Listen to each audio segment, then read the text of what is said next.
at this moment, are you listening? With well over 23,000 Americans dying of this virus, with millions and millions putting their lives on hold, this president chooses this very moment to turn what is supposed to be a coronavirus briefing, everyone at home, captive audience, waiting to hear what the latest. So are people's lives going to be saved?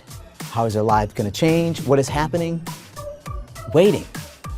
He turns this briefing into an epic meltdown,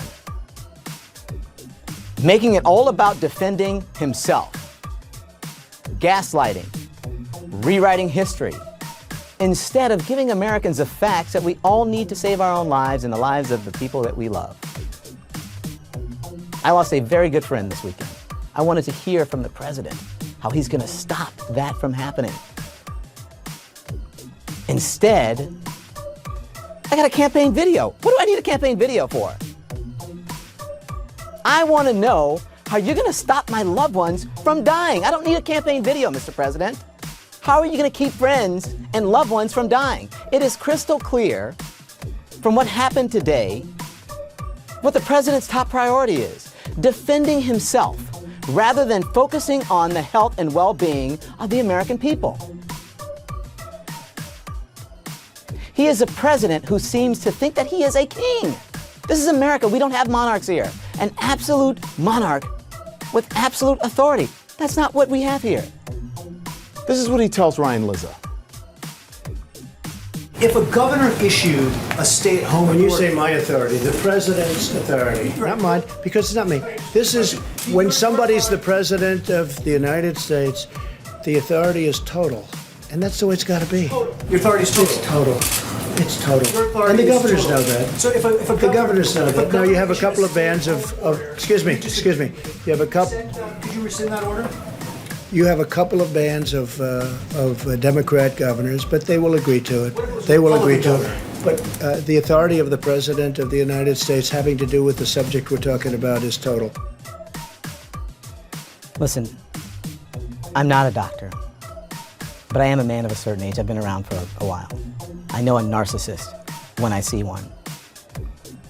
And this is the height of narcissism, to spend the White House briefing during a pandemic that has killed over 23,000 Americans, to spend it on the president defending his poor performance.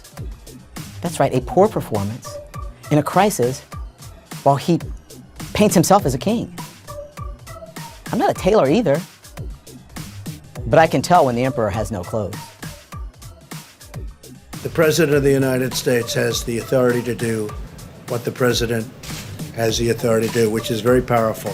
The President of the United States calls the shots. Says he calls the shots. But it was exactly 1 month ago that he said this. No, I don't take responsibility at all because we were given a set of circumstances and we were given rules, regulations, and specifications from a different time. So he doesn't call the shots at all, but he takes no responsibility at all.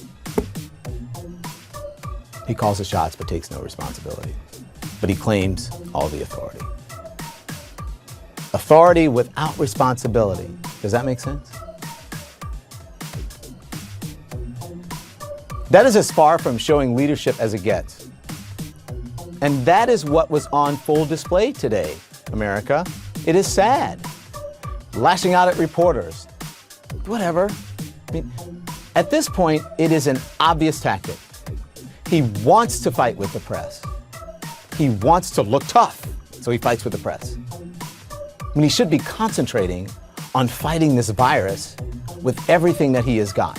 Something that was new to the task force briefing anyway was using this time during a briefing to show campaign-style videos, like it was a rally.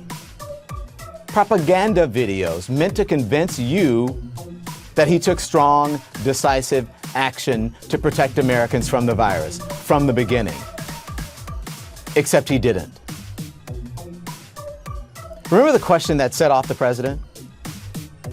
Let me remind you which one.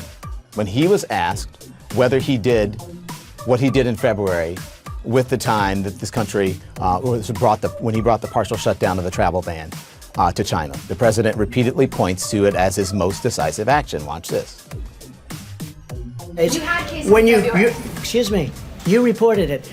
0 cases, 0 deaths on January 17th. January, February, the entire January, month of I said in February. Your video January. has a complete gap. On Month of January February. 30th. What did your administration do in February for the time that your travel ban got A you? lot, What? a lot. And in fact, we'll give you a list. What we did, in fact, part of it was up there. We did a lot. So, what exactly did he do in February? Well, here's some of what he said. We pretty much shut it down coming in from China. I think the virus is going to be fine. Looks like by April, in theory, when it gets a little warmer, it miraculously goes away.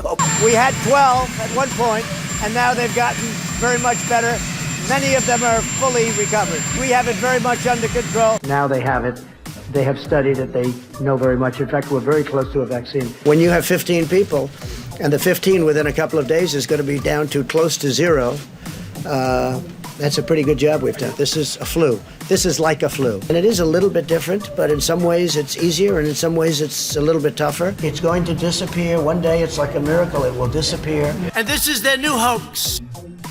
So, these are the facts. We bought some time in January. It was a partial travel ban. Partial, not a full ban. And then we squandered that time in February on falsehoods and minimizing. And no gaslighting can ever make that go away. And it can't bring people back. People whose lives could have been saved.